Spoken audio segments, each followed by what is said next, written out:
So YouTube, I went ahead and tried this a couple of times off camera. Down in the bottom of this ceramic cup that I have been using,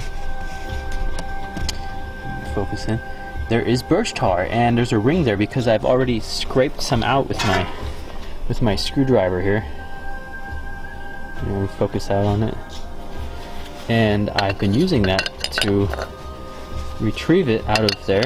Let me put this down somehow. And I've managed to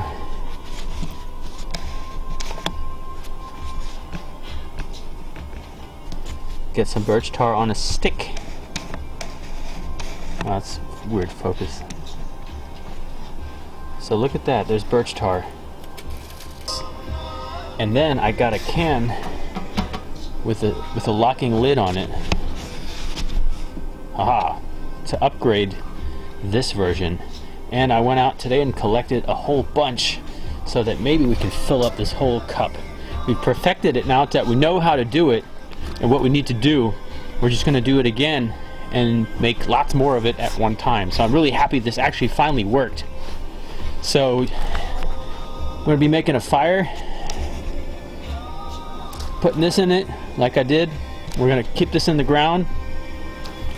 Put this one on top. I'm going to drill a 10mm hole in the bottom, and I'm going to concave the inside of the bottom, so that the lowest point is that hole, so the condensation will drip down in here and distill into tar. So that's how we're going to do this. All right, so stay tuned and let's see how this time goes around. Now, while I was out letting the fire cool down, I went out and I collected up some tree resin.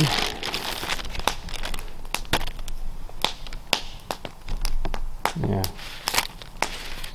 that was a lot of work. This is like a good kilo. I don't know, and took me about 2.5 hours. And that was fun actually, but we're going to try to make another type of glue out of that here in the next couple days.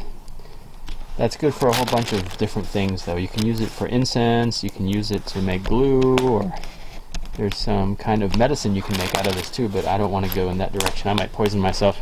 I also took some time while I was standing around to, I don't know if you can see it, to sand down the Viking table and bench at the camp. This is a Douglas fir, the wood, and I oiled it with linseed oil. I'm going to be burning that rag here in a minute so it doesn't catch fire. But it gives it a nice fresh look. It was out in the rain for a long time because this tarp. This isn't the best solution. I've ordered another one, but I'm having trouble with the manufacturer. They won't ship it. So this will work for now to keep everything kind of dry. There's a bubble of water hanging there I have to remove, but yeah, and we'll be working on the Viking kitchen soon. We got to find a home for that. Either put it somewhere and use it, or we're going to find a new home for it. So I've been working on the camp a little bit. The firewood is now located here and there, also like before, but I worked on expanding the wall here so I can stack my firewood up and keep it kind of enclosed inside the camp. I'm going to work on that little corner over there. I'm going to cut boards and pallets to fit perfectly, and then I'm going to stack it across there too.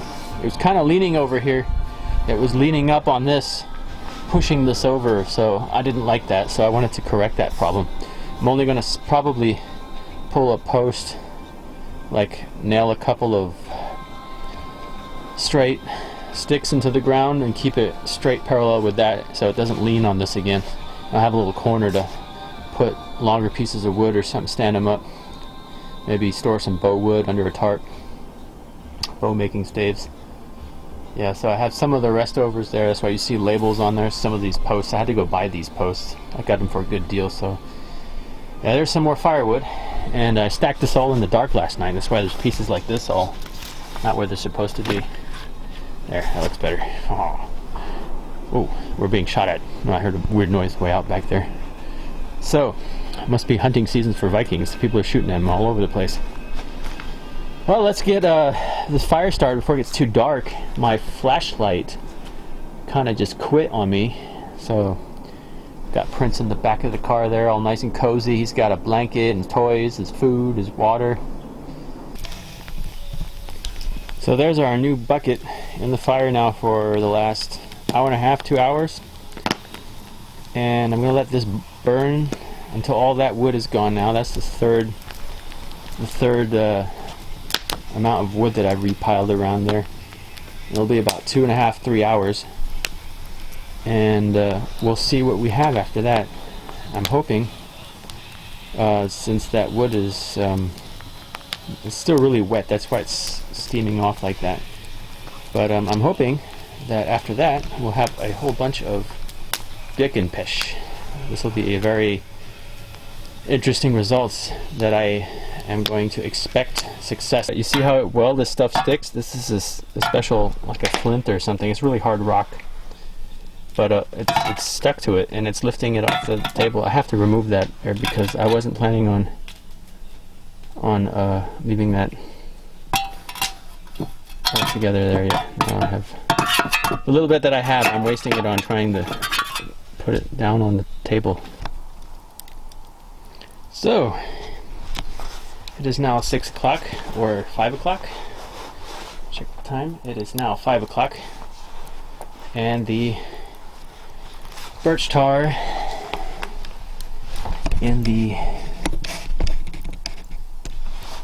ceramic pot is still warm, so I'm going to try to put it on my stick before it gets hard, making it easier to retrieve. I'm going to try to reuse some of this embers here to start another fire to cook my dinner. I want to cook it over this nasty tar smell. Alright, let's see if we can get this on a stick. Time to make dinner. Yeah.